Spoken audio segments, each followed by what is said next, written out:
Vamos a estar reflexionando en torno a su historia y qué es lo que ha hecho el Señor a través de él. Vamos a estar en varios textos, en Esdras 7, 8, y haremos referencias también a otras partes de la Biblia. ¿Quién de aquí, o vamos, sea pequeño, sea grande, sea esta iglesia, sea otra, no desearía realmente que su iglesia estuviera llena de gente? Porque de alguna manera eso implica que vamos a llenar el cielo de personas que aceptan a Jesús como su Salvador, ¿verdad? Es inevitable pensar ante un proyecto así, de esas, ¿qué es lo que necesitaríamos? Si quisiéramos hacer eso, ¿qué es lo que necesitaríamos? ¿Qué pensamos? Rápidamente a mí se me vienen las cosas que, bueno, si queréis hablar y si no, no pasa nada. Necesitaríamos dinerito, porque necesitaríamos un templo más grande, quizá, o necesitaríamos más personas preparadas, buenos líderes, quizá un pastor, ¿no? ¿Qué cosas necesitaríamos, no? Un buen presupuesto, un buen proyecto, más actividades evangelísticas, cuántas cosas, ¿no? Se nos podrían venir a la mente, pero realmente, si le preguntáramos a Esdras, ¿qué necesitamos? Viendo la historia, el personaje en el que vamos a estar reflexionando, probablemente respondería algo distinto. Lo único que necesitamos para hacer un gran proyecto son personas dispuestas a servir. Personas, hombres y mujeres comprometidos con la palabra, con su misión y deseosos de llevarla a cabo. Nuestra tendencia es pensar en recursos económicos, en cosas más grandes, más preparados, más todo, siempre más, siempre más, siempre más. Pero observamos en la Biblia que ese no es el patrón que el Señor utiliza normalmente. Normalmente es el grupo pequeño, primero y después lo grande. Lo poquito y después lo mucho. Por ejemplo, tenemos la historia de Noé con su familia. Es una familia con la que el Señor cuenta unos poquitos para reconstruir todo. Abraham y su casa, Moisés y el grupo de ancianos, siempre un poco para algo mucho mayor. Y ya en el Nuevo Testamento tenemos el ejemplo de Jesús, que escoge a 12 personas para llevar a cabo su misión. Luego en el aposento alto, un poquito mayor, 120, ¿no? Y luego después de eso, la iglesia que se reúne en casa, en grupos pequeños, siempre primero, bueno, siempre no, pero muchas veces vemos el poquito, el grupo pequeño, para luego el mucho. Y la historia de Esdras es muy chula, es muy bonita. Si no lo habéis hecho, os invito a leerlo o recordar la historia. No nos va a dar tiempo a leerlo todo en esta mañana, pero sí que es muy chula lo que le ocurre a Esdras. A menudo pensamos que Dios lo levantó simplemente para liderar un viaje desde Babilonia hasta Jerusalén, pero su misión era mucho mayor. Vamos a leer algunos versículos que están en Esdras capítulo 7. Dice, el versículo 6, vamos a leer a partir del versículo 6. Dice, este Esdras subió de Babilonia, era escriba diligente en la ley de Moisés. Pero Jehová, Dios de Israel, había dado y le concedió al rey todo lo que le pidió, porque la mano de Jehová, su Dios, estaba sobre Esdras. Con él subieron a Jerusalén algunos de los hijos de Israel y de los sacerdotes, levitas, cantores, porteros y sirvientes del templo, en el 7º año del rey Artajerjes. Y llegó a Jerusalén en el mes 5 del año 7º del rey, porque el día 1 del primer mes fue el principio de la partida de Babilonia. Y al 1 del mes 5 llegó a Jerusalén, estando con él la buena mano de Dios. El pueblo de Israel había regresado del exilio muchos años antes. Un primer grupo había regresado con Zorobabel, más o menos unos 80 años antes que Esdras. Y habían cosas que ya se habían avanzado. El templo se había reconstruido, habían sacerdotes, había sacrificio, había culto, pero faltaba algo. Había un problema de fondo. El pueblo seguía necesitando una renovación espiritual. Había reconstruido el templo, como hemos dicho, tenían actividades, tenían recursos, tenían personas, pero faltaba lo esencial: un corazón preparado. En el versículo 10, de lo que acabamos de leer, dice: Esdras había preparado su corazón para inquirir la ley de Jehová y para cumplirla, y para enseñar en Israel sus estatutos y decretos.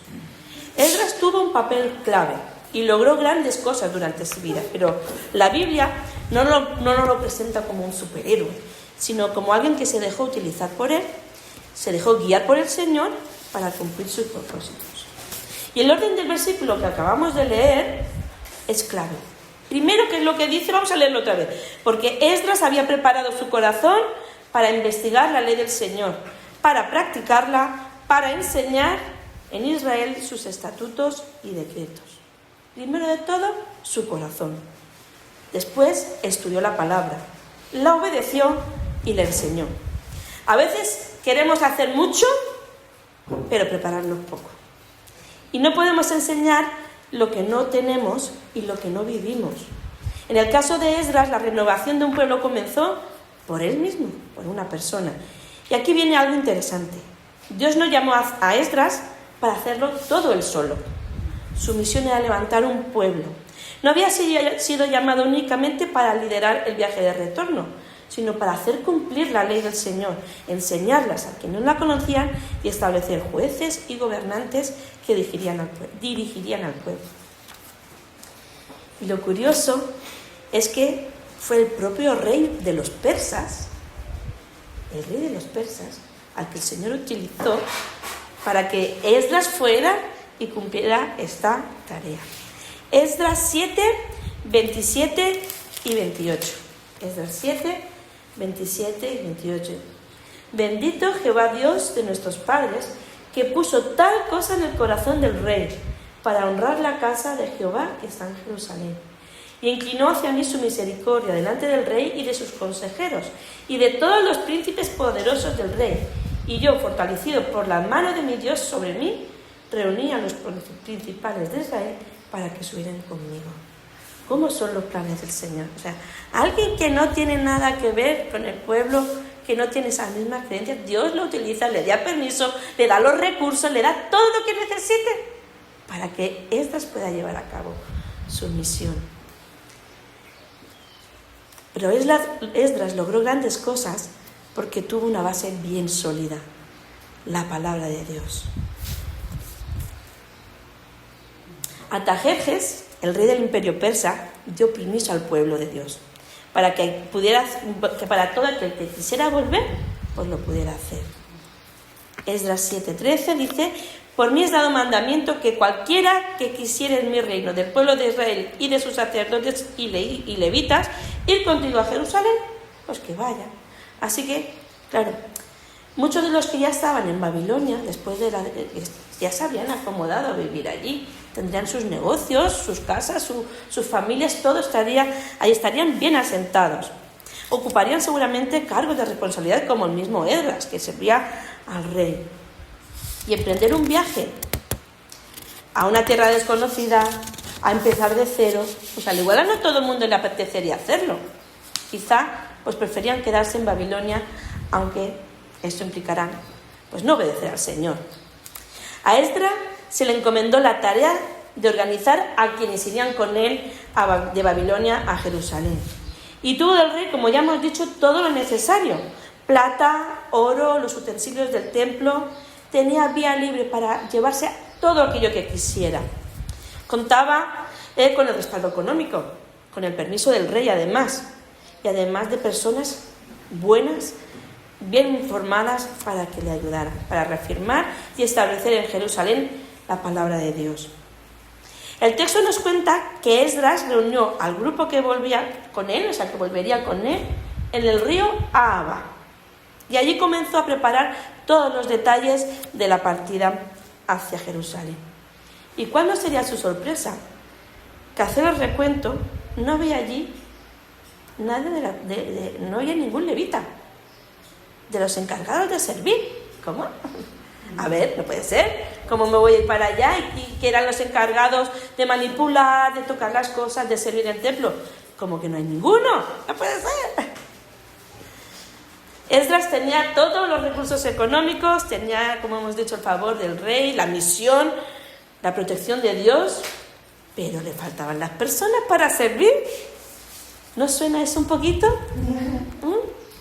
Puede ser, ¿no? Que sea muy actual lo que le pasó a Esdras. Tenemos todo, pero nos falta lo esencial.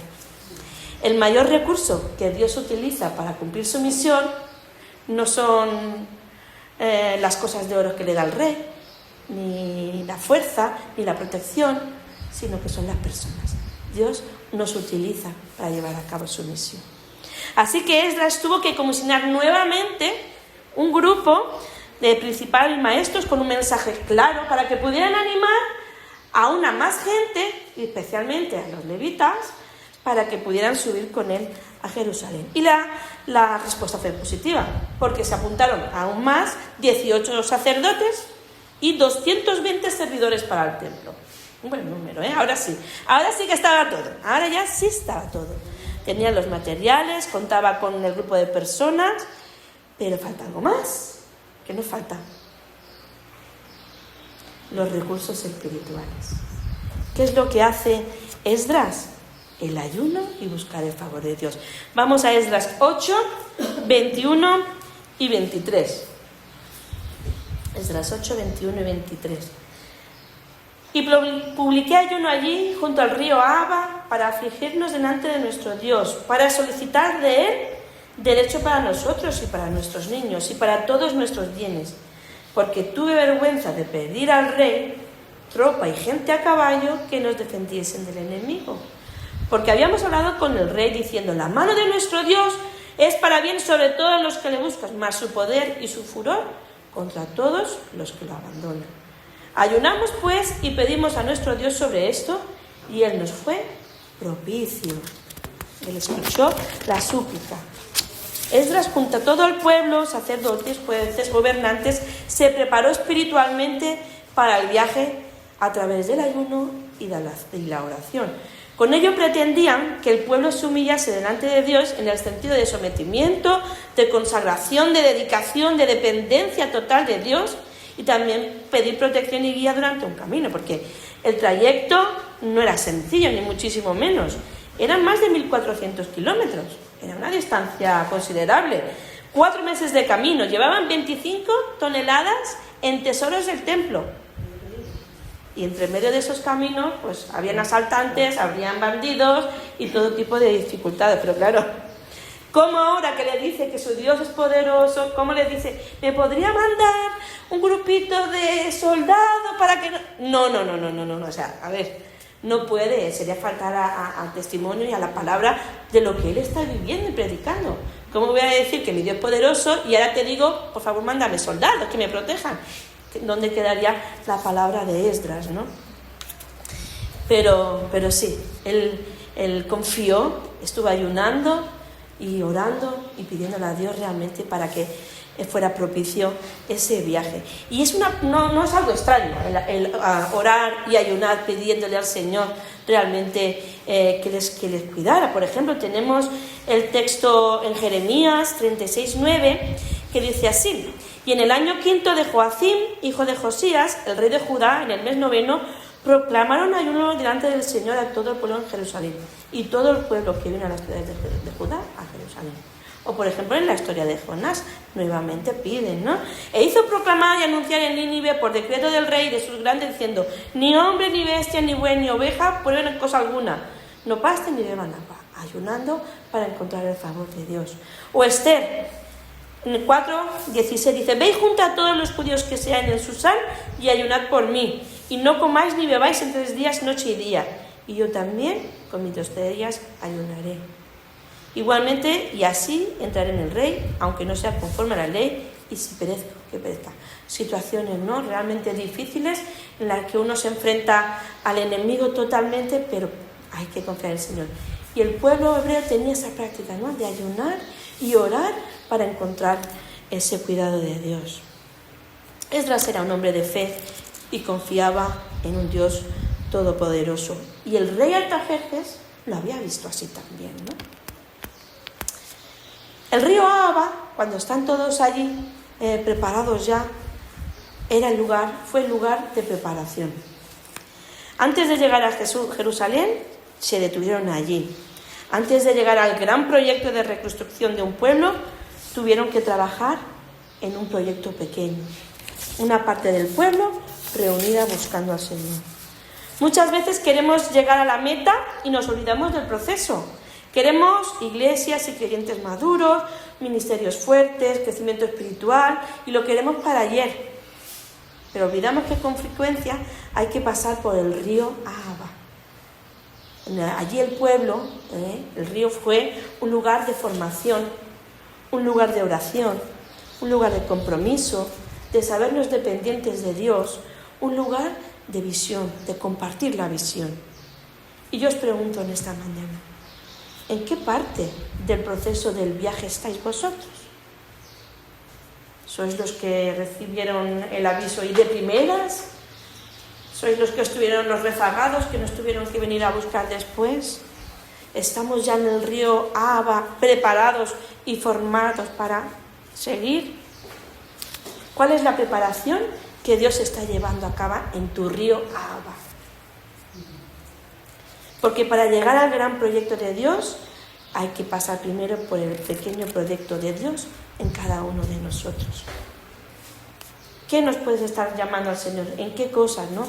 Pues en prepararnos para servir mejor, en discipular a alguien, en crecer en su palabra, en orar, aprender a orar. A veces oramos como si le pidiéramos al Señor, fuera un genio de la lámpara mágica, Señor, necesito esto, Aprender a orar realmente, a aprender a escuchar en la oración, aprender a trabajar juntos, ¿no? No debemos despreciar estas pequeñas cosas, estas pequeñas obras que Dios hace en cada uno de nosotros, porque para llegar a cabo, cada uno debe cumplir su parte de la misión. Y ahora sí me gustaría también mencionar la historia de Nehemías, que fue contemporáneo de Esdras, aunque llegó un poco antes a Jerusalén. Nehemías, cuando llega allí a Jerusalén, observa los muros totalmente destruidos, igual que hizo Esdras, ora, reflexiona, comparte la visión, y entonces sucede algo extraordinario. El pueblo comienza a reconstruir los muros. Tenemos la historia en Nehemías 3, que os invito a leerla en casa, ¿de acuerdo? Porque sucede algo precioso. Porque la misión que tienen es que cada familia reconstruye la parte del muro que tiene enfrente. No van los 200 o los... mira, vamos a empezar por aquí todos. No, o sea, que cada uno cumple su parte y tiene que reconstruir la parte del muro que tiene enfrente. Y me encanta esta imagen, porque eso es la iglesia, cada uno cumple el propósito de Dios. Algunos quizá pues abren sus casas, otros dirigen reuniones, otros discipulan, otros sirven en distintos ministerios, otros evangelizan, otros enseñan, otros hablan, otros invitan, otros coinciden en la calle, como le pasó a la hermana, ¿no? Y qué guay, ¿no, Trini? Qué guay. Que el Señor utiliza cada cosa, cada don, cada hecho de nuestra vida para poder llevar a cabo su parte. Todos trabajamos en una misma visión. El viaje a Jerusalén en el texto lo resume en apenas 3 versículos, 3 líneas, versículos 31 y 32.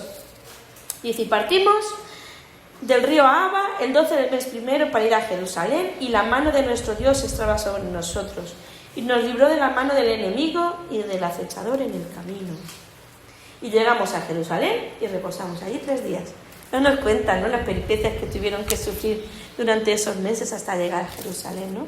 Pero me encanta, porque no sé si os habéis fijado que todo el tiempo va repitiendo, y la mano del Señor estaba sobre, y la mano del Señor estaba sobre, controlando, guiando.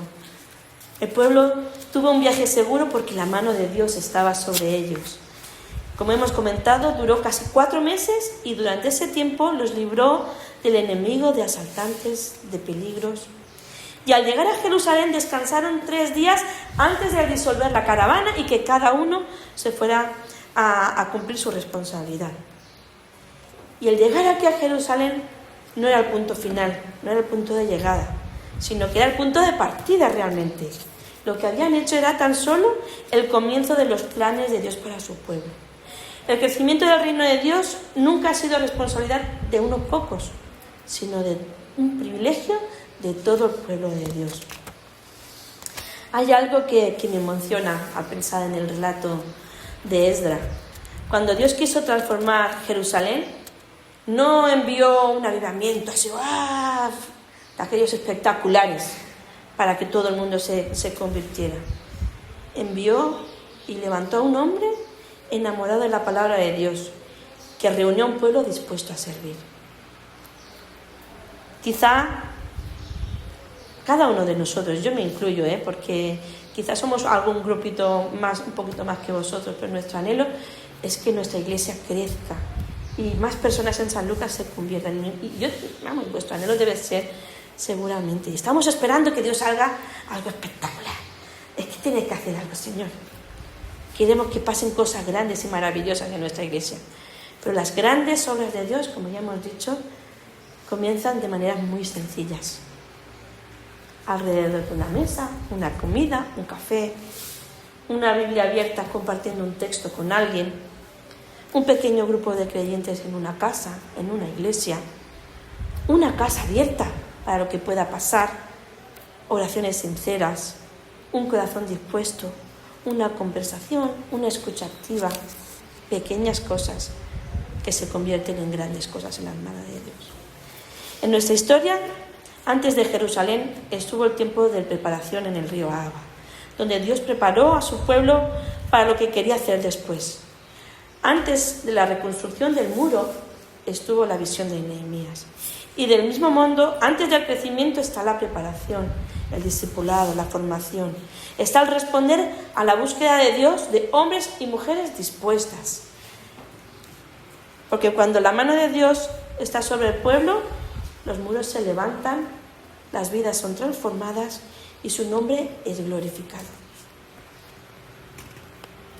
Todos deseamos ver lo que va a suceder en el día de mañana.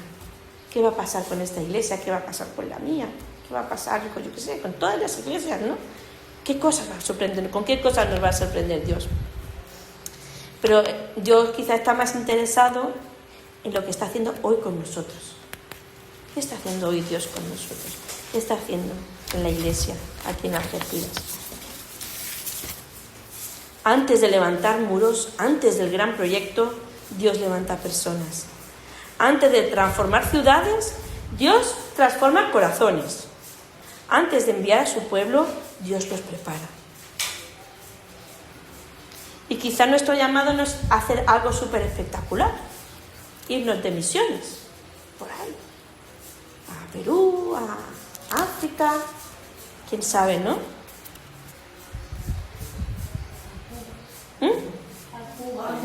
A Cuba, sí. Yo en 10 días me voy a Perú también, Sí, también me voy a un viajecito misionero. Pero eso quizás no sea llamada de todo el mundo, ¿no? Eso el Señor habla con cada uno de nosotros de maneras distintas. Eso es así. Pero si el Señor tuviera que buscar a esos levitas rezagados en la iglesia en Algeciras, ¿tendríamos que ir a buscarlos fuera o estaríamos dispuestos a decir: Señor, aquí estoy, cuenta conmigo? Porque la mano de Dios sigue estando sobre aquellos que ponen su vida a la disposición del Señor. Y cuando Dios encuentra un pequeño grupo de hombres y mujeres rendidos a Él, quién sabe hasta dónde puede llegar su obra. ¿Hasta dónde? Qué bonita la historia de Esdras, ¿verdad? Tan actual, tan lejana en el tiempo, pero tan actual para nosotros. Muchos de nosotros podemos sentir como Dios nos está llamando a hacer cosas, ¿verdad? Nos llama a emprender nuestro viaje a Jerusalén o prepararnos en el río Ahava. Cada uno de nosotros tiene un reto por delante, un logro que el Señor le ha puesto para que alcance. que no sé, ponerlo, no voy a decirlo nuevamente, porque cada uno de vosotros sabe lo que el Señor en esta mañana os está poniendo en vuestro corazón. ¿A qué os está llamando? A crear, desarrollar, crecer, transformar, poner visión. Esdras tenía, entre otros, el reto de guiar al pueblo de Jerusalén, iniciar una renovación espiritual, enseñar la palabra de Dios a otros, ayudar en la reconstrucción de la ciudad. ¿Cuál es tu disposición a servir a Dios? Vamos a responder a la primera, no de los rezagados, no, a la primera. Ese es nuestro punto de partida de nuestro servicio a Dios. Y ahí comienza nuestro compromiso personal a servirle. Quizás no sepas ya, pues no sé en qué me está llamando el Señor. Bueno, espera y escucha. Y comprométete que sí, Señor, no sé cómo, ni dónde, ni cuándo, pero quiero hacerlo. Comparte la palabra, estúdiala. Como vemos la vida la historia de Esdras, ¿no? Primero a la palabra, la oración. Aplícala a nuestra vida. ¿Cómo vamos a enseñar a otros si no hay dentro de nosotros, ¿no? ¿Tenemos todos los recursos necesarios? Sí, claro que sí.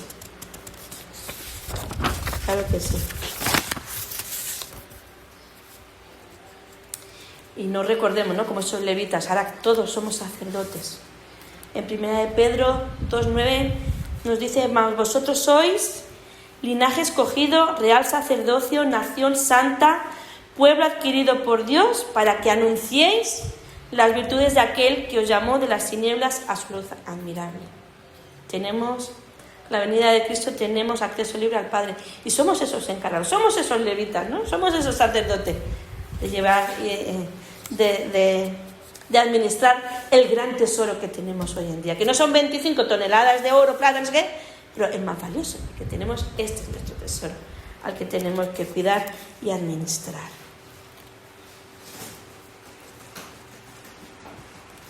Quizá alguno de vosotros habéis venido hoy pensando que llevar a cabo la obra de Dios quizás es de algunos pocos, de algunos elegidos, pero vemos que no, que cada uno de nosotros está llamado.